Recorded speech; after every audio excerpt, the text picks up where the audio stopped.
ध्यान दो बेटा, आज मैं आपको जो अपना प्लांट किंगडम चल रहा है उसको मैंने 5 वर्गों में डिवाइडेड किया था RH विटेकर के according. Thallophyta, bryophyta, pteridophyta, gymnosperm और एंजियोस्पर्म। ठीक है, इसके विषय में थैलोफाइटा के विषय में पढ़ा चुका हूँ। आज मैं आपको ब्रायोफाइटा के विषय में पढ़ाने जा रहा हूँ। तो ध्यान दीजिए, ब्रायोफाइटा जो पादप समूह है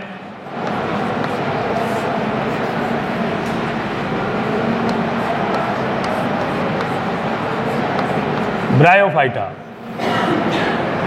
ठीक है, इसके विषय में पढ़ेंगे हम। तो मेन बातें जो मैंने आपको बताई थी उस दिन कि भाई इसको हम पादप जगत का उभयचर वर्ग कहते हैं, एम्फीबियन वर्ग कहा जाता है। क्यों कहा जाता है? क्योंकि इस समूह के जो पौधे हैं मोस्टली ऐसे स्थान पर पाए जाते हैं जहाँ ज़मीन भी हो, भूमि भी हो और पानी भी हो, यानी कि गीलापन हो, नमी हो, मोस्टली ऐसे स्थान पर ये पाए जाते हैं। दूसरा पॉइंट मैंने बताया था कि इस वर्ग के जो पादप हैं वो मोस्टली छायारागी होते हैं। कैसे होते हैं? छायारागी। क्यों? अर्थात ये बड़े बड़े वृक्षों की छाया में उगना पसंद करते हैं।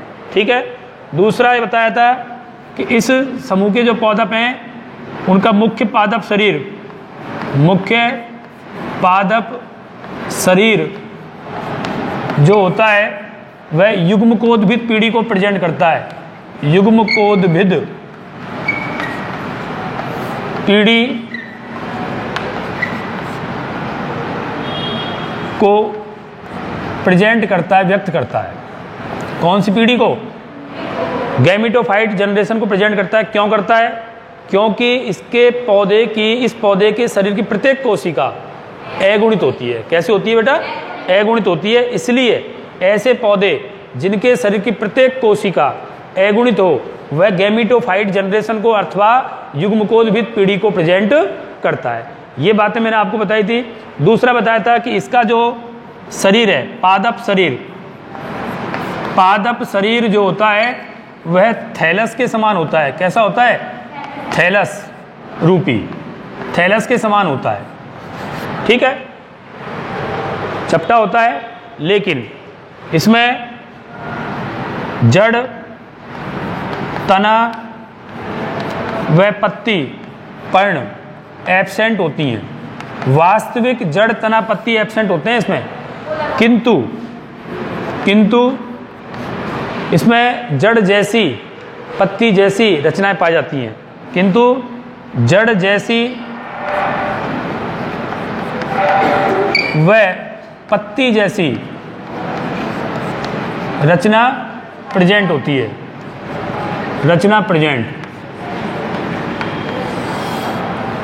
ठीक है नहीं, वास्तविक जड़ नहीं पाई जाती, वास्तविक पत्ती नहीं पाई जाती, लेकिन उनके जैसी रचना पाई जाती है।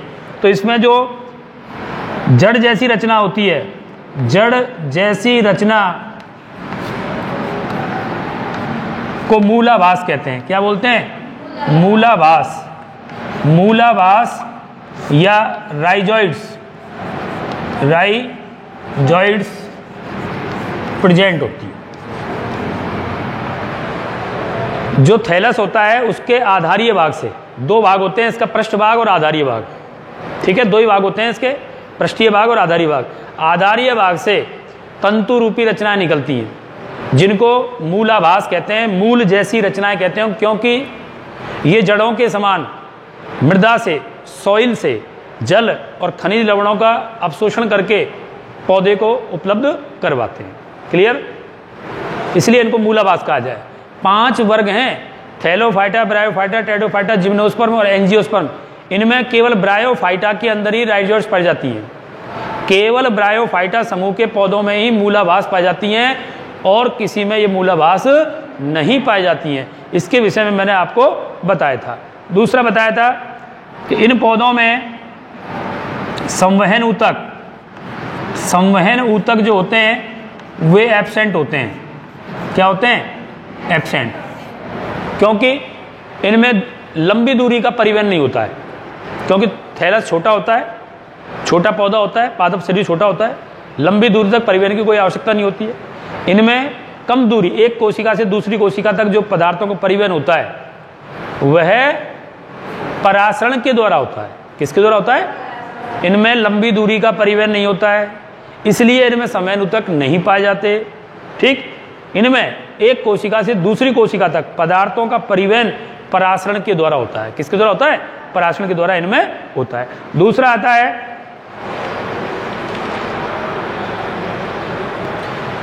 ठीक है नहीं, अगला पॉइंट है कि इनका जो जीवन चक्र है, लाइफ साइकिल, जीवन चक्र, लाइफ साइकिल। ध्यान दो बेटा, अभी हम पढ़ेंगे, जब पूरा पादप जगत पढ़ लेंगे, पौधों के जीवन चक्र में 3 प्रकार का जीवन चक्र पाया जाता है। 3 प्रकार का जीवन चक्र होता है। पहला अगुणितक प्रकार का जीवन चक्र, दूसरा द्विगुणितक प्रकार का जीवन चक्र, और तीसरा जो होता है वो अगुणितक द्विगुणितक प्रकार का जीवन चक्र होता है। अगुणितक जीवन चक्र का मतलब क्या है? Haploid life cycle. अगुणितक जीवन चक्र का मतलब क्या है वो सुन लीजिए। ऐसा जीवन चक्र जिसमें मुख्य पादप शरीर अगुणित पीढ़ी को व्यक्त करता है और जीवन का अधिकांश समय इसी अगुणित पीढ़ी में, युग्मकोद्भिद पीढ़ी में व्यतीत करता है, और बीजाणुद्भिद पीढ़ी जो बनती है, द्विगुणित पीढ़ी, वो अल्प समय के लिए बनती है, केवल युग्मकों के रूप में। किसके रूप में? युग्मक अथवा युग्मनज के रूप में बनती है। सॉरी, युग्मनज के रूप में बनती है, युग्मक के रूप में नहीं बनती है। तो ऐसे पौधे जिनके जीवन चक्र का अधिकांश समय युग्मकोद्भिद पीढ़ी के द्वारा प्रदर्शित होता है और कुछ समय के लिए, अल्प समय के लिए बीजाणुद्भिद पीढ़ी बनती है, और वो भी जायगोट के रूप में। किसके रूप में? ऐसे जीवन चक्र को कहा जाता है अगुणितक प्रकार का जीवन चक्र। अगुणितक प्रकार का जीवन चक्र जो मोस्टली पाया जाता है थैलोफाइटा में। किसमें पाया जाता है? थैलोफाइटा में मोस्टली वो पाया जाता है। लेकिन अपवाद स्वरूप कुछ थैलोफाइटा के शैवाल ऐसे भी हैं जिनमें द्विगुणितक और अगुणितक और द्विगुणितक भी प्रकार के जीवन चक्र पाए जाते हैं।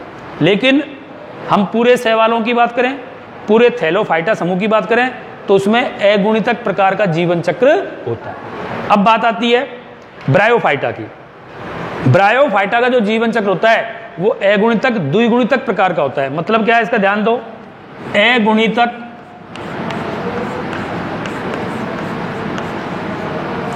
द्विगुणितक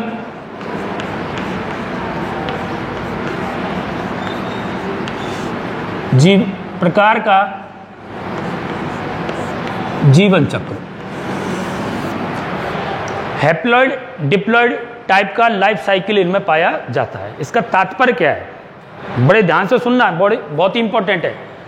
इस प्रकार का जीवन चक्र केवल ब्रायोफाइटा में पाया जाता है और किसी में नहीं पाया जाता, क्योंकि इसके बाद जो ग्रुप आएंगे, टेरिडोफाइटा, जिम्नोस्पर्म और एंजियोस्पर्म, उन तीनों में द्विगुणितक प्रकार का जीवन चक्र होता है। तो अगुणितक प्रकार का जीवन चक्र केवल थैलोफाइटा में, द्विगुणितक प्रकार का जीवन चक्र टेरिडोफाइटा, जिम्नोस्पर्म, एंजियोस्पर्म में। अब बच्चा ब्रायोफाइटा, इसमें दोनों प्रकार का होता है, अगुणितक द्विगुणितक। मैं समझता हूं आपको याद हो गया होगा। ठीक है, ब्रायोफाइटा में अगुणितक द्विगुणितक प्रकार का जीवन चक्र पाया जाता है। इसका मतलब क्या है? ध्यान से सुनिए। ब्रायोफाइटा का जो मुख्य पादप शरीर होता है वह युग्मकोद्भिद पीढ़ी को व्यक्त करता है। ठीक है, और इसके जीवन चक्र में बनने वाली बीजाणुद्भिद पीढ़ी भी अपना स्वतंत्र, अपना पूर्ण अस्तित्व रखती है। बीजाणुद्भिद पीढ़ी जो होती है पूर्ण विकसित होती है, पूरा अस्तित्व रखती है, स्वपोषी होती है, लेकिन जुड़ी रहती है युग्मकोद्भिद पीढ़ी से। यानी कि दोनों पीढ़ियों का अस्तित्व होता है इसके अंदर, अगुणित पीढ़ी का भी और द्विगुणित पीढ़ी का भी, युग्मकोद्भिद पीढ़ी का भी और बीजाणुद्भिद पीढ़ी का भी, गैमेटोफाइट जनरेशन का और स्पोरोफाइट जनरेशन, दोनों का ही अस्तित्व होता है।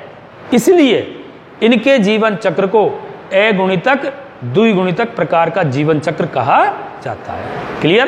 क्योंकि जो इनकी बीजाणुद्भिद पीढ़ी है, जो इनका स्पोरोफाइट जनरेशन है, वह पूर्ण विकसित होती है, बहुकोशिक होती है, स्वपोषी होती है, लेकिन युग्मकोद्भिद पीढ़ी से अटैच होती है, जुड़ी होती है। जो बीजाणुविद पीढ़ी है बाकायदा उसके अंदर फुट, सीटा और कैप्सूल जैसी रचनाएं बनती हैं। फुट, कैप्सूल, सीटा और कैप्सूल 3 भाग होते हैं उसके, बाकायदा एक पौधे जैसा दिखाई देता है। चूंकि उसका पूरा अस्तित्व होता है, इसलिए ब्रायोफाइटा का जीवन चक्र अगुणितक, द्विगुणितक प्रकार का जीवन चक्र होता है। दूसरा, मैंने आपको जो पॉइंट्स बताए थे, ये पॉइंट्स हो गए। इनके बाद यदि मैं बात करूं तो ध्यान दीजिए, अगले लक्षणों के विषय में बात कर रहा हूं मैं। ब्रायोफाइट्स के जनरल कैरेक्टर में आपको बता रहा हूं। इन्हीं जनरल कैरेक्टर के अंदर यदि हम बात करें तो इनके जो जननांग हैं, जनन अंग, रिप्रोडक्टिव ऑर्गन्स, जननांग बहुकोशिकीय होते हैं। कैसे होते हैं? बहुकोशिकीय। ध्यान से सुनना, इससे पहले हमने थैलोफाइटा पढ़ा था, उसके जननांग एक कोशिक होते हैं। कैसे होते हैं? ये ब्रायोफाइटा है जिसके जननांग बहुकोशिक होते हैं। और साथ ही साथ एक स्पेशल विशेषता है, बहुकोशिक तथा बंध्य कोशिकाओं, बंध्य कोशिकाओं के जैकेट से परिबद्ध होती है, से परिबद्ध होती है। ठीक है, ये बंध्य जैकेट जो है, बंध्य कोशिकाओं का जो जैकेट है, उससे परिबद्ध होते हैं जनन अंग। ये स्पेशल कैरेक्टर है केवल ब्रायोफाइटा का, केवल ब्रायोफाइटा का ही स्पेशल कैरेक्टर। बंध्य कोशिकाओं का जैकेट किसके जननांगों में पाया जाता है? ब्रायोफाइटा के। ओके। दूसरा, इसके नर जननांग को पूधानी या एंथ्रिडियम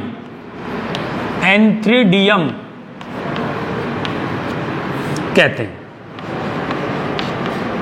ठीक है, पूधानी या एंथ्रिडियम कहते हैं। जबकि मादा जननांग को, जो मादा जननांग होता है इसका फीमेल रिप्रोडक्टिव ऑर्गन, उसको स्त्रीधानी या आर्किगोनियम, क्या कहते हैं उसको? आर्किगोनियम कहा जाता है, आर्किगोनियम कहते हैं। ठीक है, पूधानी नर जननांग को पूधानी या एंथ्रिडियम, जबकि स्त्रीधानी को आर्किगोनियम कहा जाता है। दूसरा, इसका जो नर युग्मक होता है, नर युग्मक मेल गैमेट्स पुमणु या एंथ्रोजॉइड्स कहलाता है। एंथ्रोजॉइड्स होता है जो कि द्विकशाभिका युक्त गतिशील युग्मक होता है। उसमें 2 कशाभिकाएं पाई जाती हैं, वो गतिशील होता है, क्लियर, जिसे हम एंथ्रोजॉइड्स या पुमणु कहते हैं। जबकि इसकी स्त्रीधानी की बात करें हम, तो ध्यान दीजिए, मैं स्त्रीधानी का जो इसकी आर्किगोनियम है उसका डायग्राम बनाकर आपको बताऊं तो ज़्यादा समझ में अच्छी तरह से आएगा आपके। इसके जो स्त्रीधानी है वो फ्लास्क रूपी होती है। किस प्रकार से होती है? फ्लास्क के समान होती है, इस प्रकार से, जो बाहर से बंध्य कोशिकाओं के जैकेट से घिरी रहती है। ये बंध्य कोशिकाएं, ये बंध्य कोशिकाएं पाई जाती हैं, नॉन फर्टाइल होती हैं कोशिकाएं। इस प्रकार से ये कोशिकाएं चारों तरफ से इसको कवर्ड किए रहती हैं, नॉन फर्टाइल कोशिकाएं होती हैं। इनको बंध्य कोशिकाओं की जैकेट कहा जाता है। ये बंध्य कोशिकाओं की जैकेट होती है जो इस फ्लास्क रूपी स्त्रीधानी आर्किगोनियम को परिबद्ध किए रहती हैं। ठीक है, फ्लास्क रूपी हो, इसमें गर्दन गिरवा पाई जाती है और एक फ्लास्क का निचला फूला हुआ भाग पाया जाता है। इसके गिरवा भाग में 5 गिरवा कोशिकाएं पाई जाती हैं।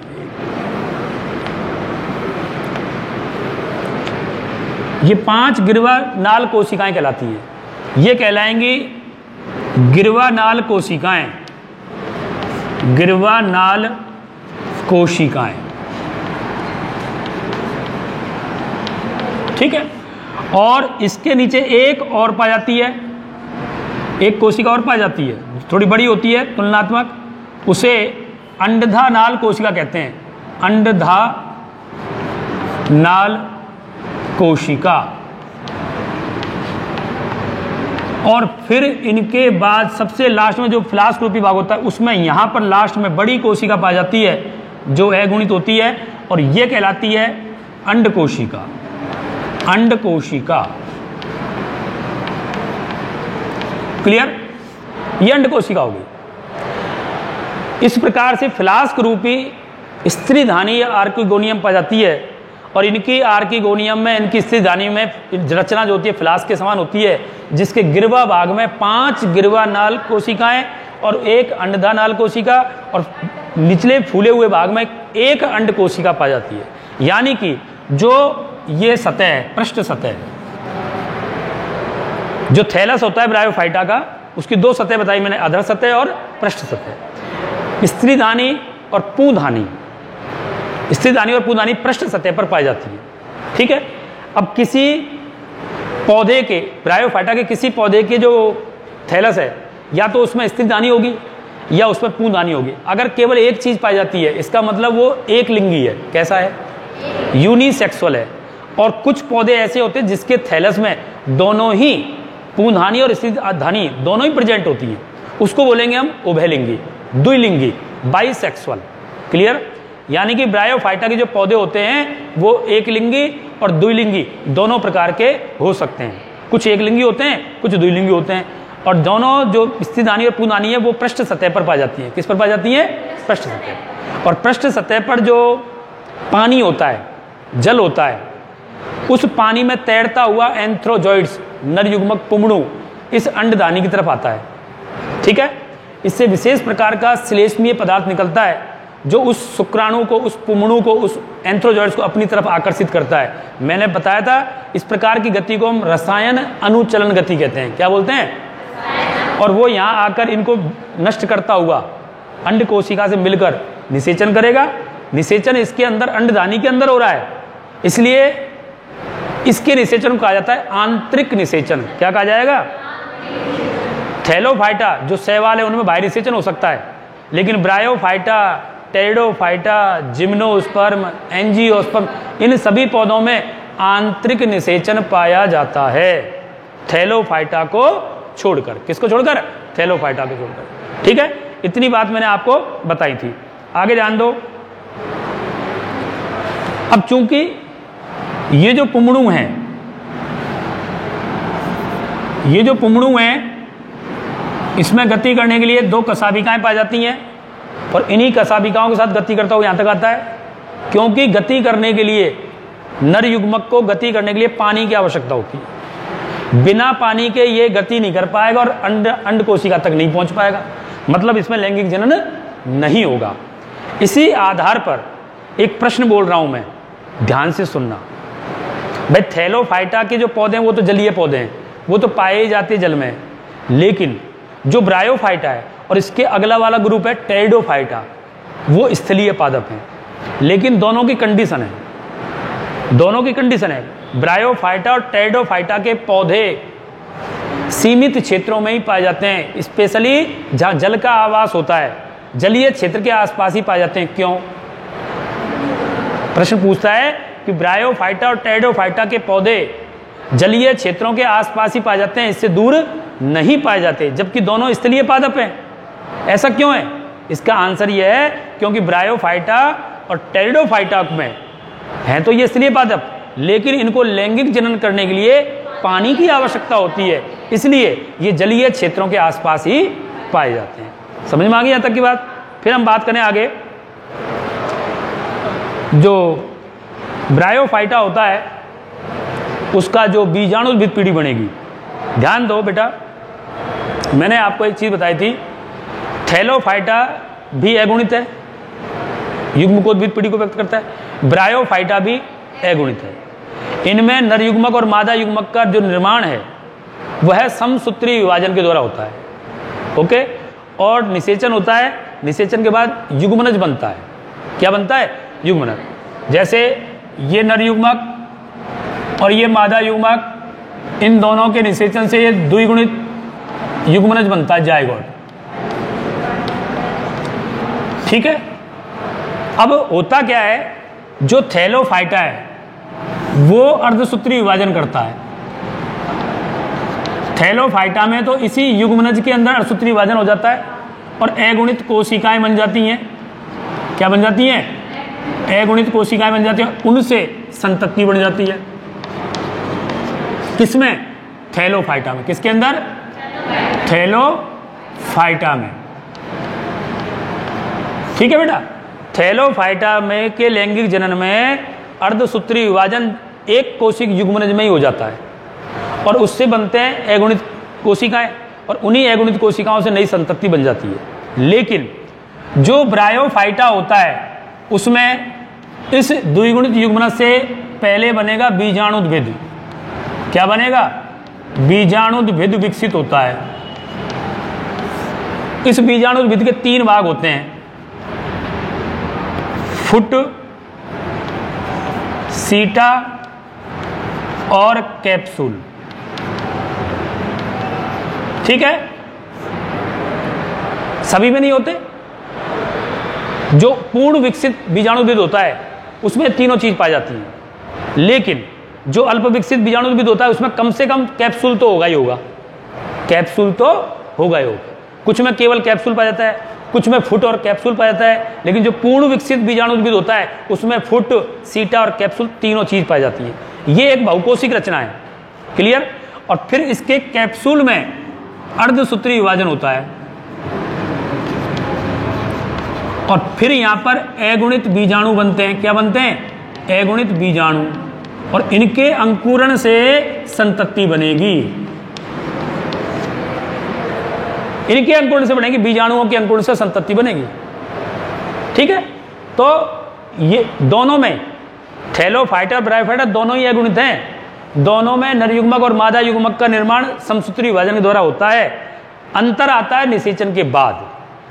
थैलोफाइटा में निषेचन के बाद जो युग्मनज बनता है उसी में अर्धसूत्री विभाजन हो जाता है, जिसको जायगोटिक मियोसिस कहते हैं। क्या बोलते हैं? जायगोटिक मियोसिस। जबकि जो ब्रायोफाइटा है उसमें इस युग्मनज से एक बहुकोशिक रचना बनेगी जिसको बोलते हैं स्पोरोफाइट या बीजाणुद्भिद, जिसके 3 भाग हो सकते हैं, फुट, सीटा और कैप्सूल। इस बहुकोशिक बीजाणुद्भिद के कैप्सूल में अर्धसूत्री विभाजन होगा, तब जाकर बीजाणु बनेंगे। क्योंकि यहां पर बीजाणु बन रहे हैं अर्धसूत्री विभाजन द्वारा, इसलिए ब्रायोफाइटा में जो अर्धसूत्री विभाजन होता है उसकी 2 बातें हैं। पहली बात कि वो निषेचन के बाद हो रहा है, दूसरी बात इस अर्धसूत्री विभाजन के द्वारा बीजाणु बनते हैं, मतलब ये स्पोरिक मियोसिस है। कौन सा है? Sporic meiosis. जायगोटिक मियोसिस केवल थैलोफाइटा में होता है, जबकि ब्रायोफाइटा में जो मियोसिस होगा, अर्धसूत्री विभाजन होगा, वह स्पोरिक मियोसिस होगा।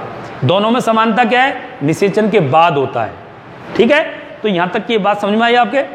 अभी मैं आगे लेकर चल रहा हूं कि भाई ये जो ब्रायोफाइटा के समूह के पौधे हैं उनको कितने भागों में डिवाइडेड किया गया है। तो ध्यान दीजिए, मैं आपको बताने जा रहा हूं ब्रायोफाइटा को कितने भागों में वर्गीकृत किया गया है। तो ध्यान दीजिए, जो ब्रायोफाइटा समूह है उसको 3 वर्गों में वर्गीकृत किया। पहला वर्ग है हिपेटिसी, जिसको हिपेटिकोप्सिडा या लीवर वर्ट भी कहा जाता है। दूसरा एंथोसीरोटिज वर्ग है, जिसको हॉर्न वर्ट के नाम से भी जाना जाता है। और तीसरा जो वर्ग है वो मसाई है, जिसे हम मॉस के नाम से भी जानते हैं। अब इनके मेन जो कैरेक्टर हैं उनके तुलनात्मक हम बात करते हैं। तो सबसे पहले मैं बात करूं इनका जो मूलाभास है, राइजॉइड्स हैं, मूलाभास लक्षण को लेकर चलें हम, तो ध्यान दीजिए, लीवर वर्ट क्यों कहते हैं? क्योंकि इनके थैलस की आकृति जो होती है, इनके थैलस जो होता है उसकी आकृति लीवर, यकृत के समान होती है। बेटा ध्यान दे, हिपेटिसी वर्ग के जो थैलस हैं उसकी आकृति लीवर, हमारा जो यकृत होता है, उसके समान होती है। इस आधार पर इसको लीवर वर्ट कहा जाता है। और इसमें जो मूलाभास होते हैं वो एक कोशिक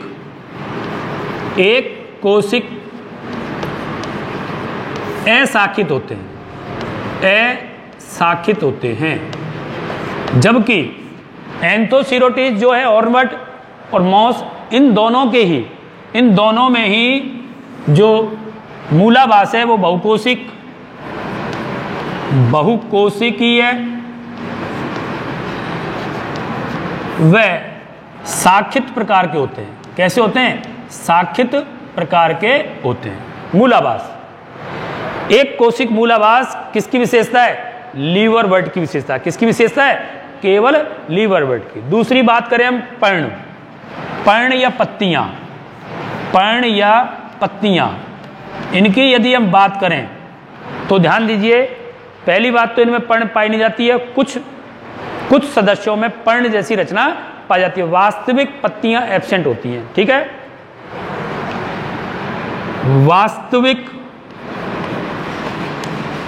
पर्ण एब्सेंट, सभी में एब्सेंट होती हैं। ठीक है, नहीं, कुछ सदस्यों में प्रेजेंट, कुछ सदस्यों में पर्ण जैसी रचना प्रेजेंट होती है, किंतु उनमें सिराएं एब्सेंट होती हैं। सिराएं एब्सेंट होती है, सिराएं नहीं पाई जाती। पत्तियों में पर्ण सिराएं पाई जाती हैं, जो वास्तव में पत्तियों के अंदर आपने देखा होगा। मैं एक चित्र बनाऊं आपको तो ध्यान दीजिए, ये पत्ती है,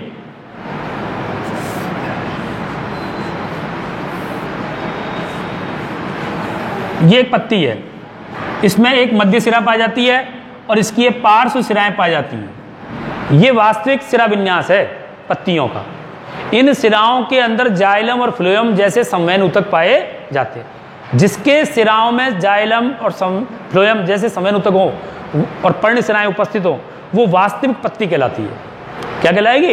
अब इनमें पत्ती जैसी रचना है, लेकिन उनमें क्या नहीं है? सिराएं नहीं होती हैं, ना मध्य सिरा होती है, ना पार्श्व सिराएं होती हैं। इसका मतलब ये वास्तविक पत्ती नहीं है।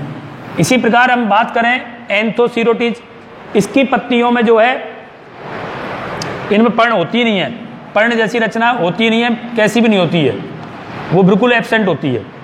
और मसाई की जो पत्तियां हैं उनमें मध्य सिरा युक्त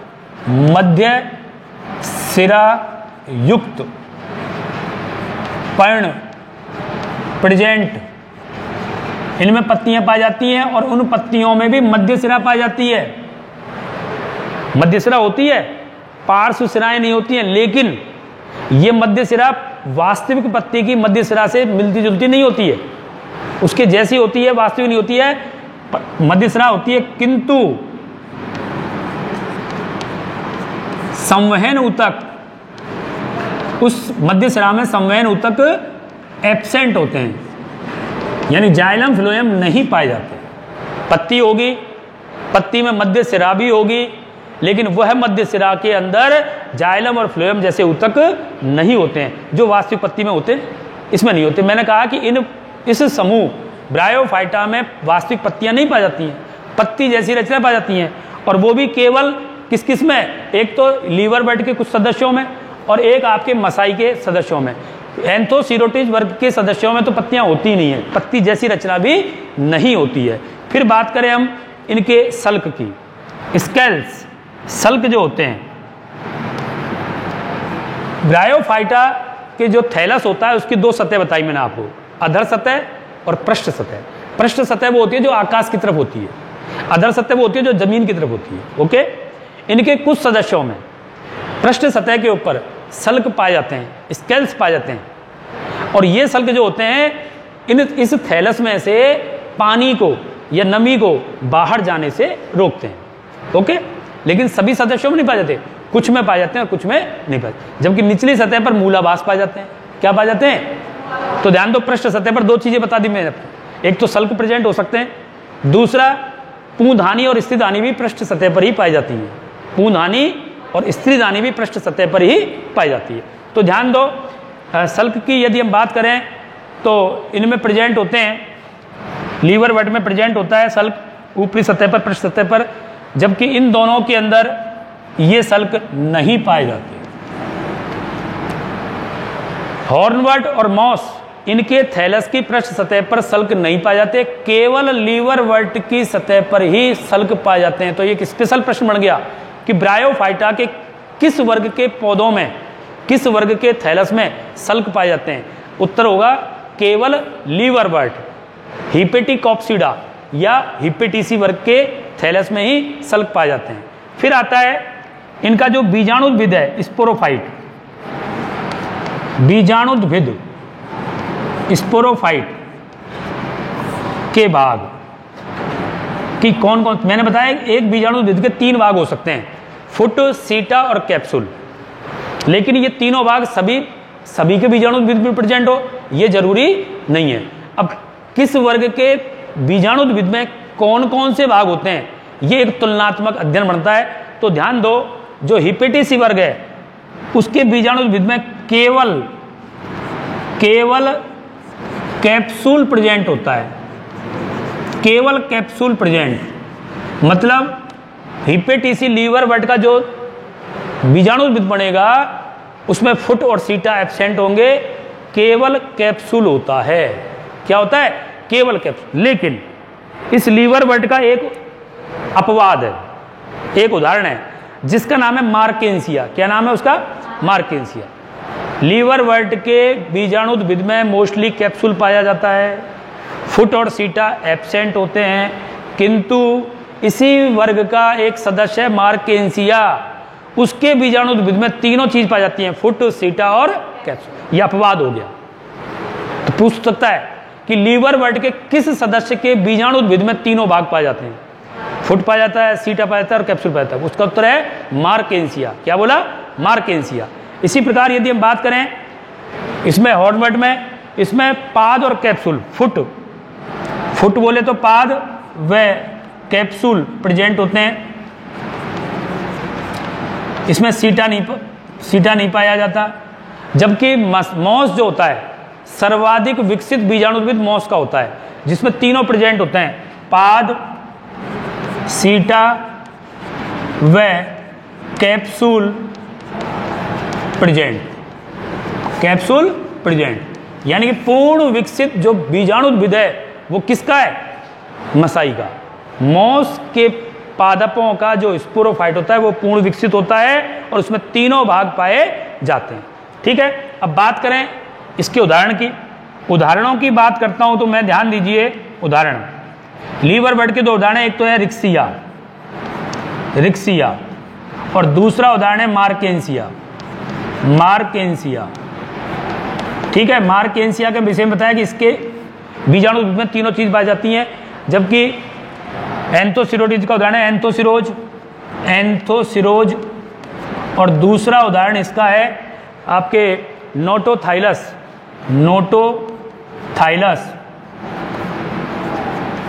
ये उसका उदाहरण हो गया। जबकि मॉस का जो उदाहरण है वो फ्यूनेरिया और स्फेग्नम, फ्यूनेरिया और स्फेग्नम, ये 2 उदाहरण मैंने आपको इनके बताए। तो इस प्रकार ब्रायोफाइटा को 3 वर्गों में बांटा गया, पहला लीवरवर्ट, दूसरा हॉर्नवर्ट और तीसरा मॉस। और इन तीनों के लक्षण मैंने आपको तुलनात्मक बताए। इसका मूलावास एक कोशिक होता है लीवरवर्ट में, बाकी इन दोनों के मूलावास बहुकोशिक होते हैं और शाखित होते हैं। इनमें पत्ती, एंथोसिरोड में पत्तियां नहीं पाई जाती, लेकिन लीवरवर्ट और मॉस के कुछ सदस्यों में पत्तियां हो सकती हैं। लीवरवर्ट की जो पत्तियां होंगी उनमें सिराएं एब्सेंट होंगी, लेकिन मॉस की जो पत्तियां होंगी उनमें मध्य सिरा उपस्थित हो सकती है, लेकिन उस मध्य सिरा में जाइलम और फ्लोएम जैसे संवहनूतक नहीं पाए जाते। तो ये प्रमुख अंतर मैंने आपको बताए। ठीक है, आगे ध्यान दो। अब यदि हम बात करें तो आगे के लिए अब हम अलग अलग लेकर चलते हैं। लीवरवर्ट का उदाहरण और उसकी लैंगिक जन्म की प्रक्रिया को समझते हुए मैं अगली वीडियो में आपको बताऊंगा। ठीक है, आप उसको समझते रहें। कोई प्रॉब्लम आए, कोई समस्या आए तो आप PDF भी देखें, और फिर भी समस्या आए तो आप मेरे को क्लास में आके इस समस्या को बताएं। धन्यवाद।